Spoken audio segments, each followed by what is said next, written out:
Bom dia, paz do Senhor Jesus. Te convido a tomar sua Bíblia, na segunda carta do apóstolo Paulo aos Coríntios, no capítulo 4, nós vamos ler os versos 8 e 9.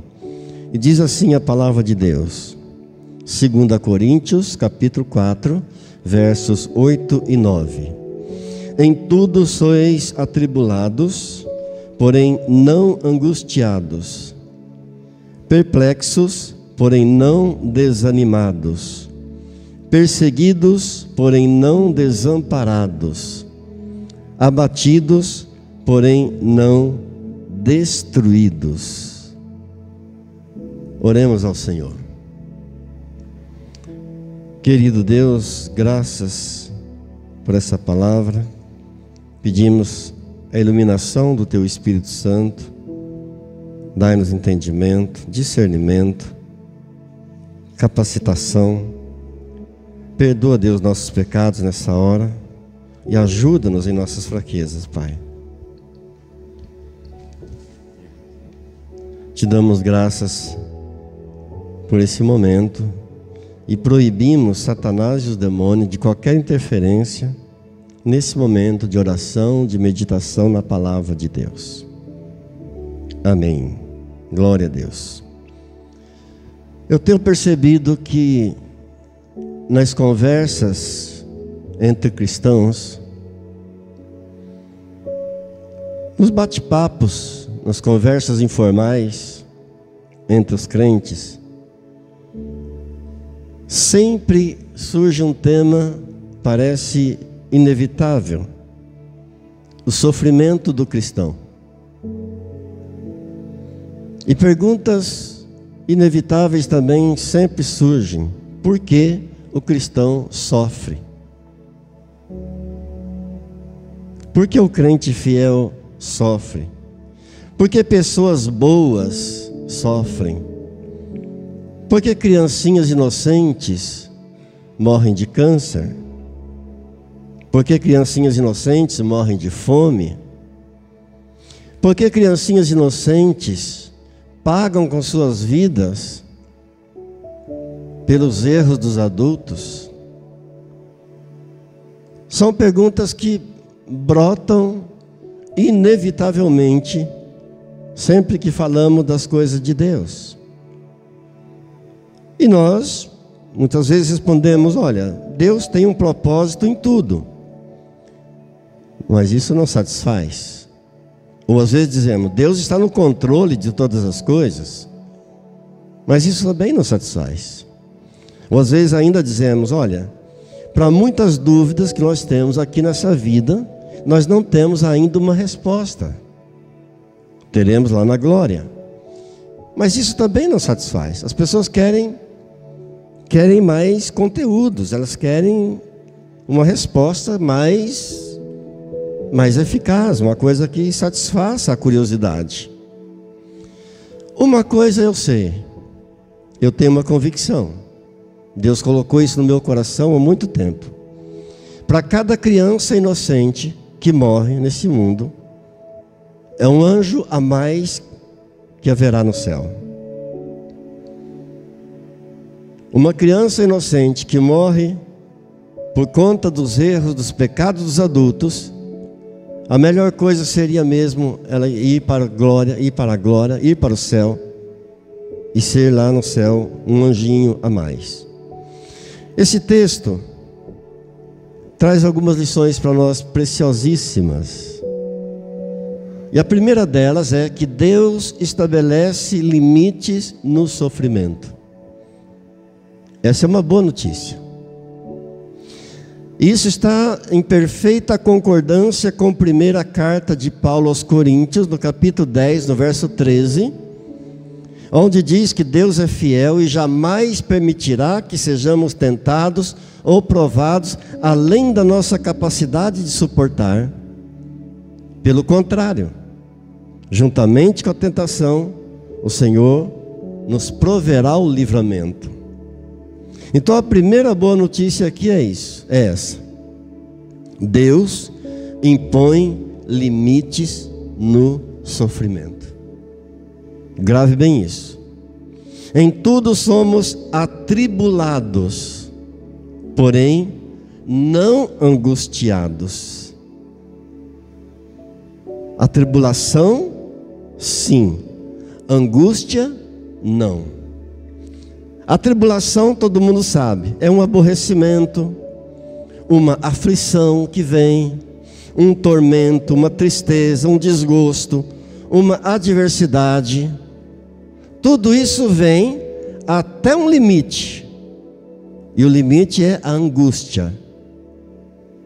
A palavra está dizendo: tribulação, em tudo somos atribulados, mas não angustiados. As tribulações vêm até o limite da angústia. Angústia é o limite máximo. Diga comigo assim: tribulações sim, angústia não. É o próprio Deus quem impõe os limites. Um outro limite aqui, nós percebemos aqui, perplexos. Em tudo ficamos perplexos, mas não desanimado. Ou seja, você pode ficar perplexo, sem entender nada do que está acontecendo, e muitas vezes ficamos assim, sem entender o porquê que está acontecendo isso, para que não entendemos nada, perplexos, confusos, desnorteados. Muitas vezes chegamos a ficar atônitos com tanta coisa à nossa volta, mas desanimado não. Você pode ficar perplexo até o limite, e o limite é o desânimo. Repita comigo, por favor: perplexo sim, desanimado não. Terceiro limite que a gente vê aqui, ele diz aí: em tudo somos perseguidos, porém não desamparados. A perseguição, você sabe o que é? Acuado, acossado, importunado. Isso podemos ficar até o limite que é desamparado.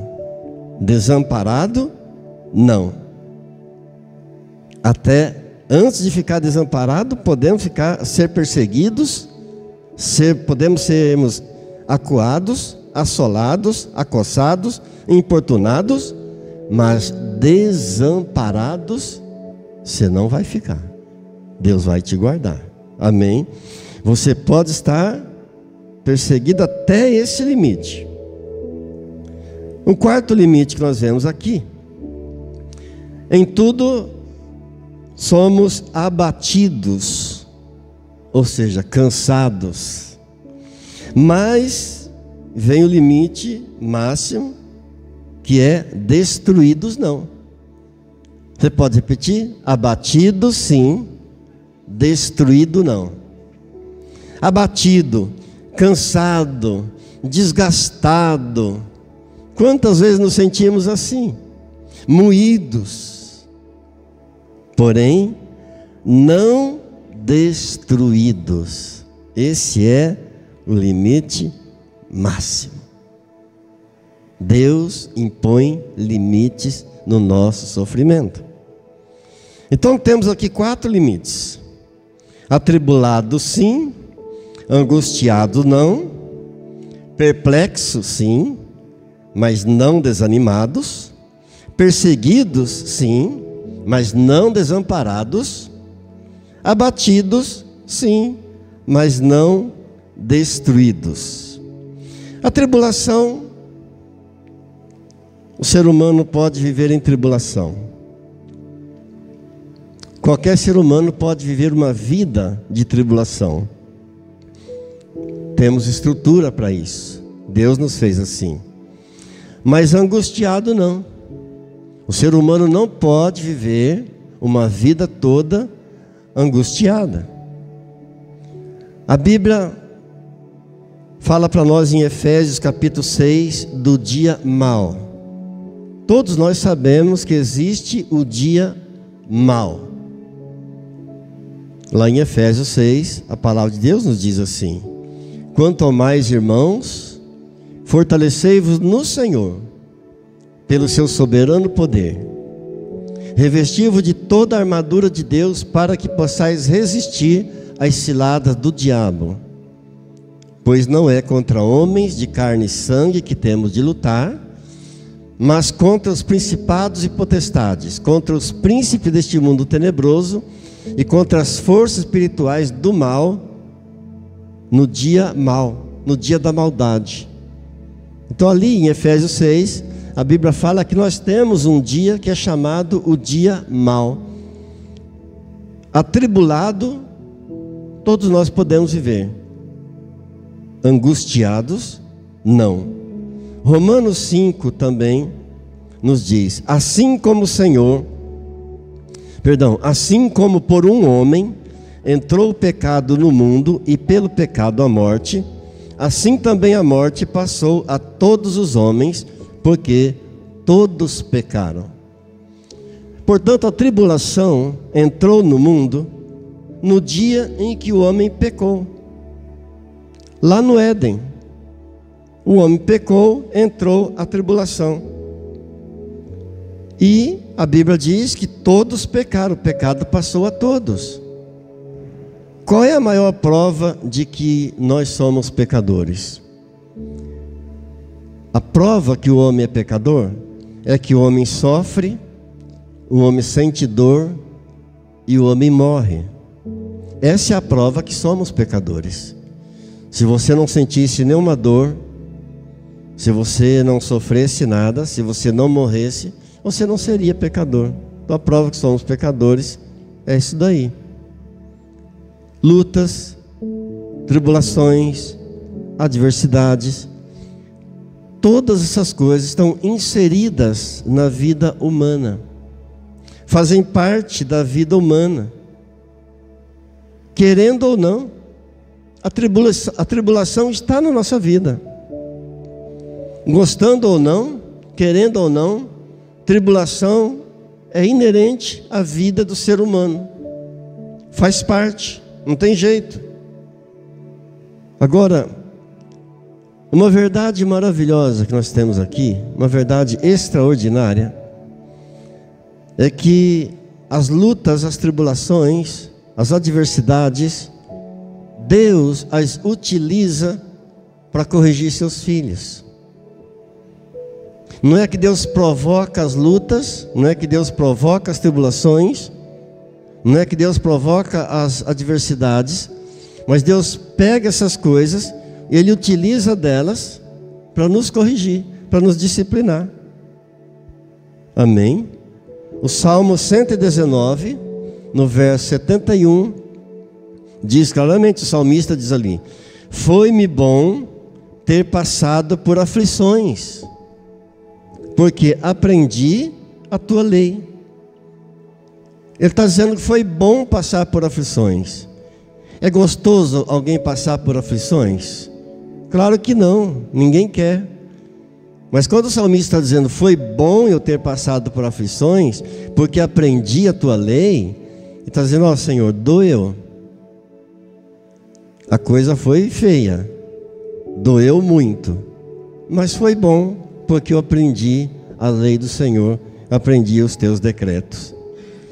Note, em 2 Coríntios, no capítulo 1, do verso 3 e 4, a Bíblia diz assim: bendito Deus e Pai de nosso Senhor Jesus Cristo, o Pai de misericórdias, é Ele que nos conforta em toda a nossa tribulação, para podermos consolar os que estiverem em qualquer angústia, com a consolação com que nós mesmos fomos contemplados. O que é ser contemplado? Ser contemplado é receber um prêmio. Então está dizendo aqui, ó, bendito Deus e Pai de nosso Senhor Jesus Cristo, o Pai de misericórdias, é Ele que nos conforta em toda a nossa tribulação, para podermos consolar os que estiverem em qualquer angústia, com aquela mesma consolação com que nós mesmos fomos contemplados. Com a mesma consolação que eu recebi de Deus, então agora eu vou abençoar outro. Eu vou usar dela para alguém que esteja sofrendo. Significa isso que é o seguinte, queridos, que Deus nos promove. Deus nos eleva de aluno para professor. Com as mesmas consolações que o Deus e Pai de misericórdia, o Deus de toda consolação, passa para mim, eu vou então transferir para outro, eu vou ensinar para outro aquilo que eu passei. Quantas pessoas que sofreram tribulações financeiras, por exemplo? Quantas pessoas passaram por uma tribulação de falência, de quebra financeira e se tornaram bons consultores? Porque aprenderam aquilo que passaram e agora passa para outro. Quantas pessoas sofreram perdas terríveis na vida? Perdas inclusive de entes queridos. E passaram, sofreram aquilo, doeu, machucou, mas hoje podem consolar outras pessoas com a mesma consolação com que foram contemplados pelo Pai.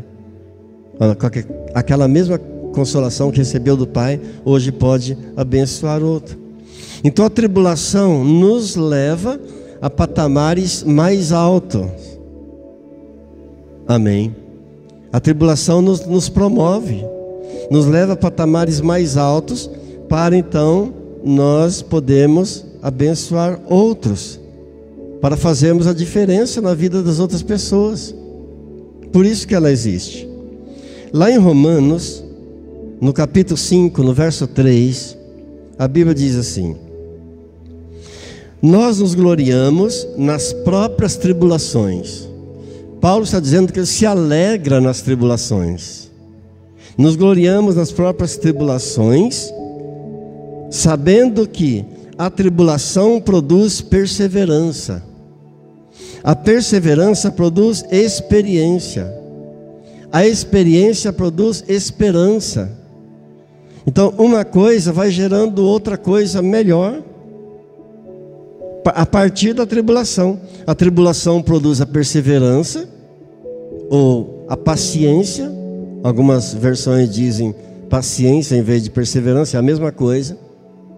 A tribulação produz a perseverança produz a experiência, e a experiência produz as esperanças. É nesse sentido que nós cantamos o hino: todas as coisas cooperam para o bem daqueles que amam a Deus. Romanos 8, 28, todos nós conhecemos. Todas as coisas cooperam para o bem daqueles que amam a Deus. É nesse sentido aqui. É quando no meio do fogo cruzado, no meio da luta, no meio da dor, da tribulação, da guerra, você tem a consciência de que aquela tribulação vai cooperar para o teu bem. Aquela tribulação que você está passando vai te dar perseverança. A perseverança vai te dar experiência. A experiência vai te trazer esperança. No meio da luta, você está consciente que aquela tribulação faz parte da vida do ser humano e que aquilo vai cooperar para o teu bem. Tribulação produz a perseverança, ou seja, a paciência. O que é a paciência? É a capacidade de você enfrentar embates sem deixar o seu emocional ser abalado.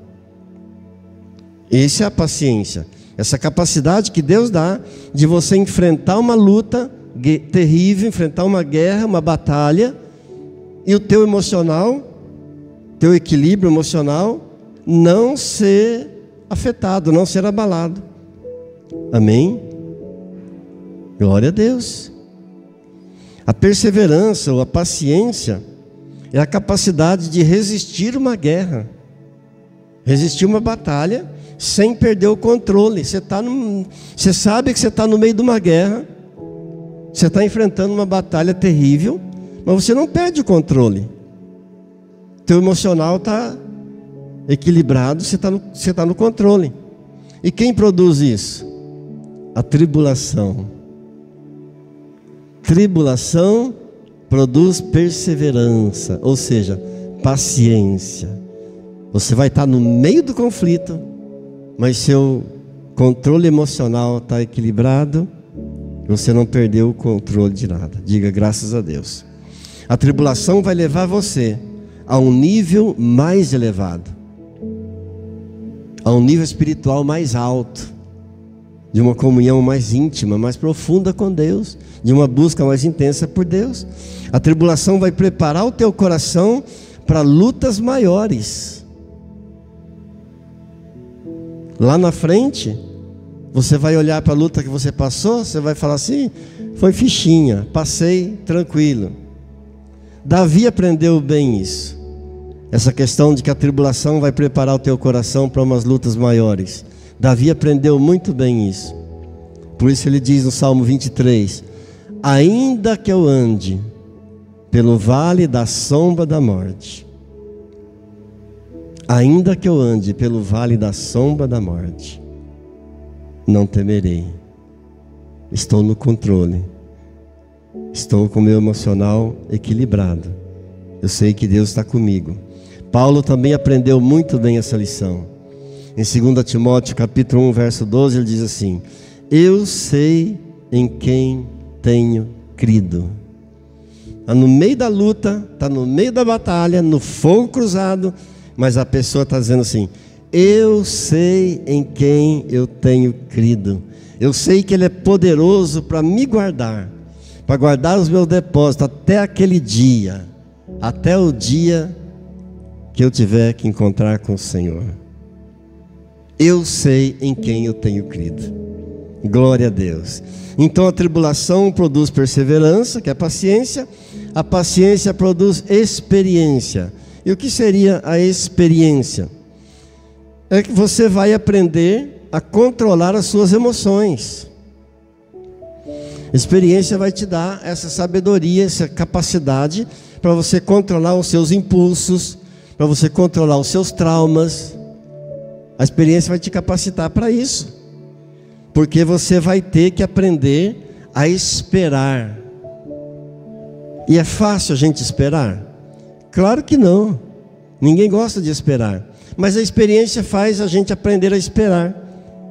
Faz a gente aprender a controlar as emoções, os impulsos, a controlar a ansiedade.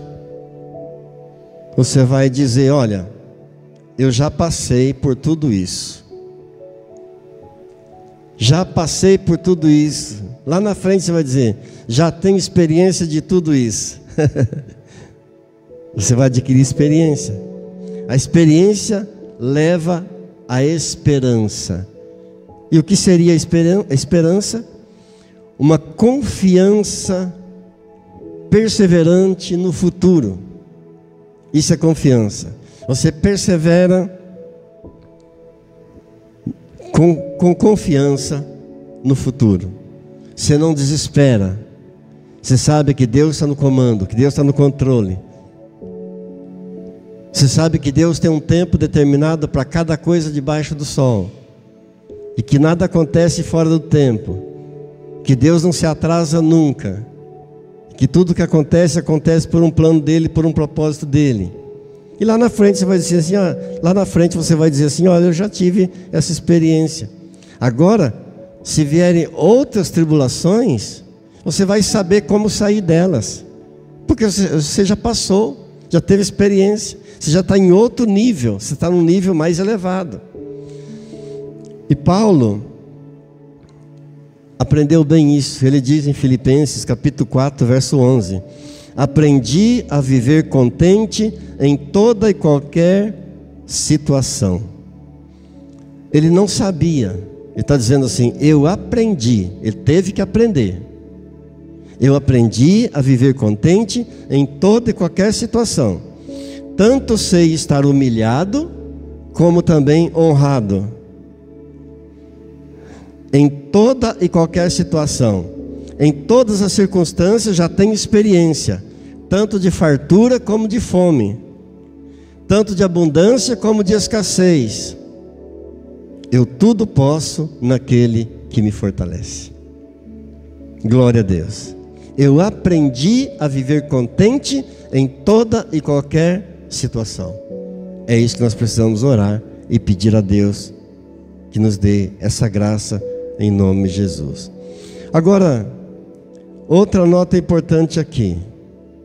A tribulação, outro ensinamento maravilhoso aqui. A tribulação tem dia e hora para terminar. Você não vai ficar vivendo atribulado sem dia para acabar a tribulação. Não, tem dia certo para acabar e tem hora certa, amém? Salmo 34, verso 19, diz assim: muitas são as aflições do justo, mas de todas o Senhor livra. Muitas, não são poucas não, muitas são as aflições do justo, mas o Senhor livra de todas. Salmo 30, verso 5 diz: ao anoitecer pode vir o choro, mas a alegria logo vem no amanhecer. Então a tribulação tem prazo de validade, ela tem um tempo certo para ir embora, tem o dia e a hora certa para acabar, amém? Note, ele diz: tribulação sim, angústia não. Significa, angústia é uma aflição muito forte, por isso ele não permite viver na angústia. Nós não temos estrutura para uma vida de angústia, uma vida toda de angústia. De tribulação temos, tribulação, adversidades, lutas, você tem estrutura para isso, mas de angústia não, a vida toda não. Por isso ele diz: tribulação sim, mas angústia não. É uma aflição muito forte, é uma agonia da alma, é uma dor da alma. E ninguém está preparado para longos períodos de angústia, porque angústia pode gerar depressão, angústia pode gerar problemas de coração, angústia prolongada pode gerar doenças graves, até câncer, e doenças graves mesmo, por conta de angústia por tempo prolongado. Agora, algo importante também, queridos: quando Deus fala das tribulações, quando Deus trata das tribulações na Bíblia, Ele fala sempre no plural. As tribulações, muitas tribulações vieram, as muitas tribulações. Mas quando Deus fala da angústia, Ele trata no singular. A angústia. Por exemplo, no Salmo 50, no verso 15, ele diz assim: invoca-me no dia da angústia, não é das angústias.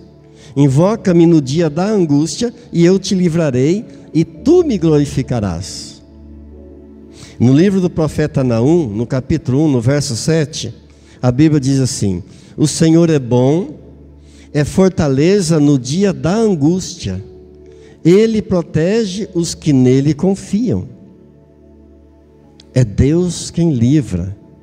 Tribulações, lutas nós temos todos os dias e podemos suportar, mas angústia não podemos suportar por longos tempos não.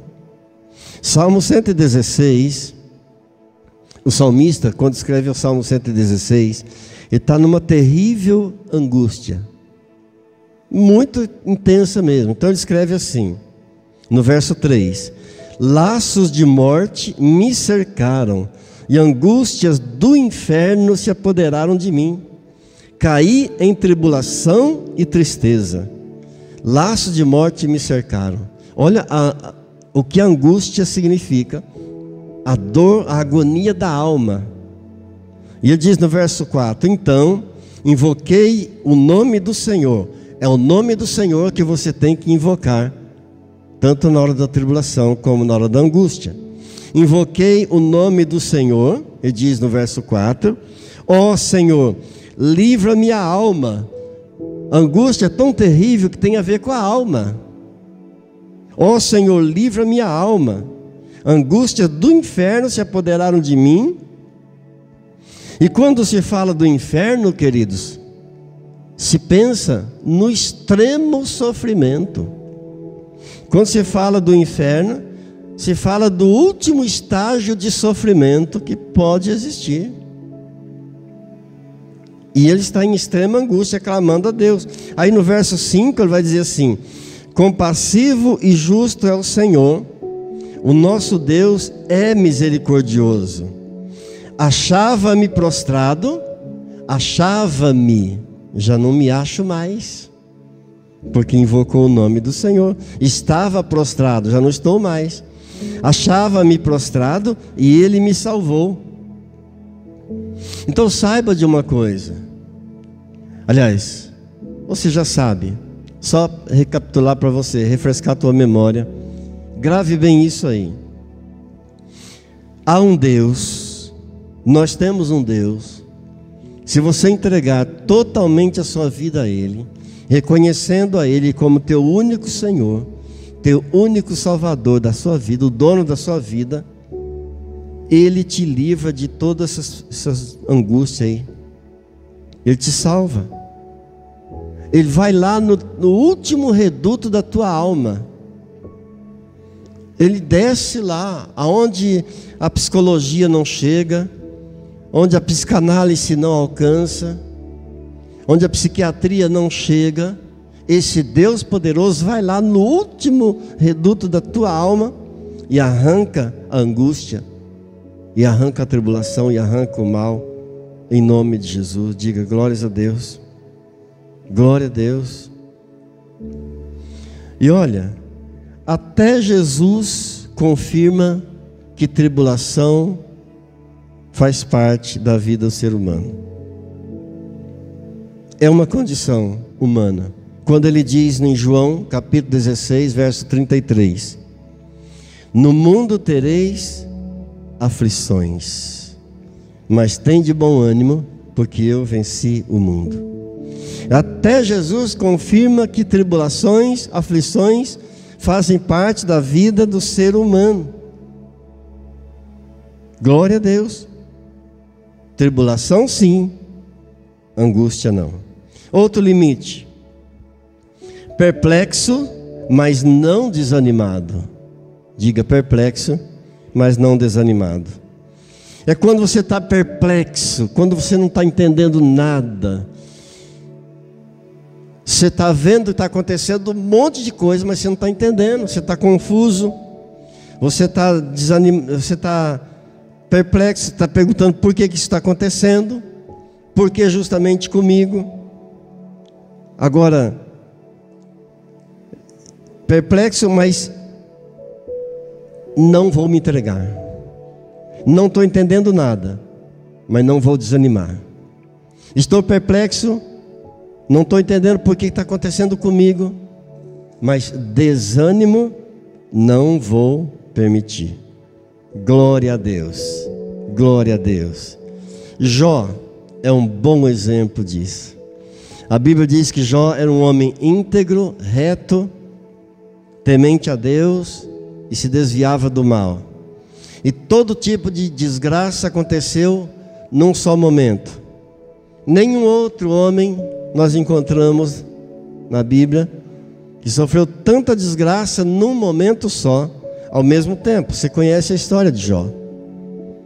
Bateu um vento forte, derrubou a casa, matou os 10 filhos. Vieram os ladrões, levaram os camelos. Vieram ladrões, levaram as ovelhas, levaram todos os rebanhos. Veio uma enfermidade maligna, uma chaga maligna. A mulher despreza ele, aconselha ele a amaldiçoar a Deus. Tanta desgraça ao mesmo tempo. E o diabo com isso pensava assim: agora ele vai desanimar. Agora eu consigo fazê-lo blasfemar contra Deus. Agora vem o desânimo sobre ele. O diabo tocou em tudo que Jó tinha, tudo, na saúde, os bens, os filhos todos os rebanhos.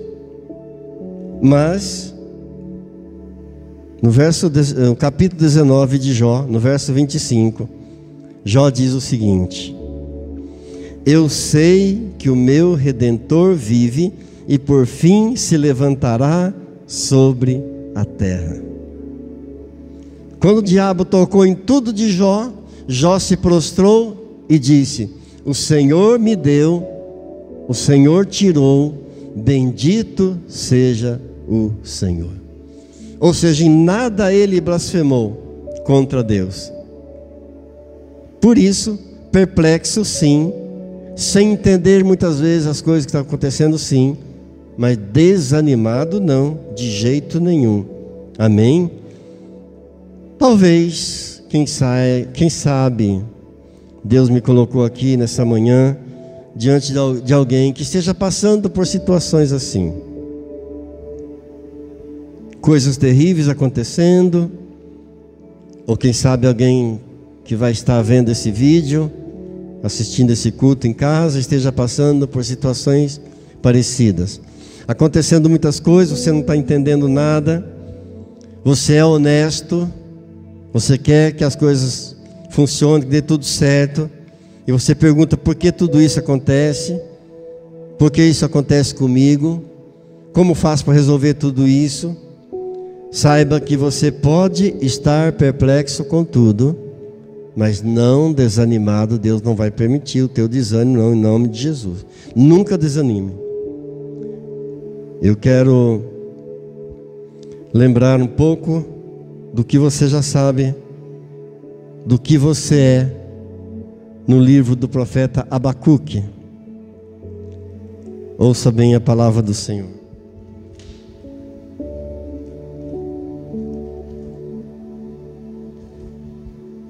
Abacuque, no capítulo 3, diz assim: ainda que a figueira não floresça, nem haja fruto na vide, o produto da oliveira minta, e os campos não produzam mantimento, e as ovelhas sejam arrebatadas do aprisco, e nos currais não haja gado, todavia eu me alegro no Senhor, exulto no Deus da minha salvação.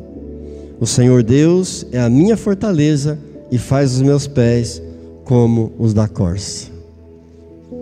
Você percebeu quanta coisa ruim aqui, quanta desgraça? Não floresceu, não deu fruto, os gados foram roubados, levados embora, os currais ficaram vazios, não houve colheita nenhuma, tanta desgraça ao mesmo tempo. Mas ele diz: todavia eu me alegro no Senhor e exulto no Deus da minha salvação. Amém? Olha que ensino maravilhoso. É isso que você é. Você não vai desanimar. Tribulação sim, angústia não, perplexo sim, desânimo não. Deus vai te guardar, Deus vai te proteger. Eu profetizo isso na sua vida em nome de Jesus. Quem crê, diga amém. Oremos a Ele um pouco mais, em nome de Jesus. Curve sua fronte, vamos falar com Deus. Querido Deus, querido Pai, fizemos uma reflexão muito breve, muito simples, da palavra do Senhor. Mas eu creio que pelo Espírito Santo, o Senhor falou com cada coração. O Senhor veio nos ensinar o Senhor veio nos dar a notícia maravilhosa, que o Senhor impõe limites ao sofrimento. Atribulados, sim, mas angustiados não. Perplexos, sim, ó Deus, muitas vezes, mas não desanimados. Perseguidos, sim, Senhor, mas não desamparados. Abatidos, ó Deus, muitas vezes, porém não destruídos. Ó Deus, nós te louvamos por tudo que estamos passando, por tudo que está acontecendo, e colocamos mais uma vez diante do Senhor toda a nossa esperança e toda a nossa confiança. Graças te damos, ó Pai, em nome de Jesus. Amém. Amém. Se você trouxe o seu dízimo, sua oferta, podemos fazer a entrega. Eu quero estar orando. Eu quero orar e abençoar também os que estão passando por enfermidades. Depois eu quero ungir você com óleo, porque lá em Tiago, capítulo 5, verso 14, a Bíblia diz: está alguém enfermo? Chame os presbíteros da igreja e faça oração ungindo com óleo. E a oração da fé levantará o enfermo, salvará o doente. Se houver cometido pecados, serão perdoados. Amém? Pai Santo, eu quero te louvar e agradecer por cada dizimista e cada ofertante fiel que tem contribuído na casa do Senhor. Eu te louvo, Deus, pela vida deles e peço, Pai, que o Senhor recompense abundantemente a cada um, ó Deus, com a tua graça e com a tua misericórdia. Clamo a Ti, ó Deus, pelos que estão passando por lutas na área da saúde, aos que estão em tratamentos, aos que irão passar por cirurgia. Peço, ó Deus, estenda a tua mão, venha o teu bálsamo, venha o teu socorro sobre cada um nesta hora, em nome do Senhor Jesus. Amém. Glória a Deus. Vamos ficar de pé, quero liberar uma palavra profética sobre a tua vida, em nome do Senhor Jesus. Levantemos nossas mãos para os céus. Querido Deus, querido Pai, damos-te graças por esses momentos. Consagramos a Ti, ó Deus, essa semana que iniciamos com a Tua graça. Pedimos, ó Deus, que nos dê sabedoria para votar, exercer o direito sagrado do voto no próximo domingo, escolhendo a pessoa que irá dirigir nossa cidade. Ó Pai, coloca a pessoa certa, nos dá a revelação, que possamos votar com consciência, com paz, com tranquilidade. Pedimos, ó Deus, venha a chuva sobre a nossa nação. Muito obrigado, Deus, por tudo, mas envia, Senhor, a chuva, Pai. Precisamos da chuva, a terra está seca, Pai. Nós clamamos, ó Deus, oramos, pedindo a Tua misericórdia. Não estamos exigindo nada do Senhor, estamos batendo a Tua porta, estamos pedindo, Pai, e cremos que o Senhor sempre nos ouve e Te agradecemos, em nome de Jesus. Oro, Deus, por cada lar aqui representado, por cada família aqui representada, e os abençoo, Pai, em nome do Senhor Jesus. Que a graça do Senhor Jesus, o amor do Pai e a comunhão do Espírito Santo de Deus seja sobre a tua vida, sobre a tua casa e a tua família, hoje e sempre. Amém. Shalom. Aplauda ao Senhor. Glória a Deus. Amém.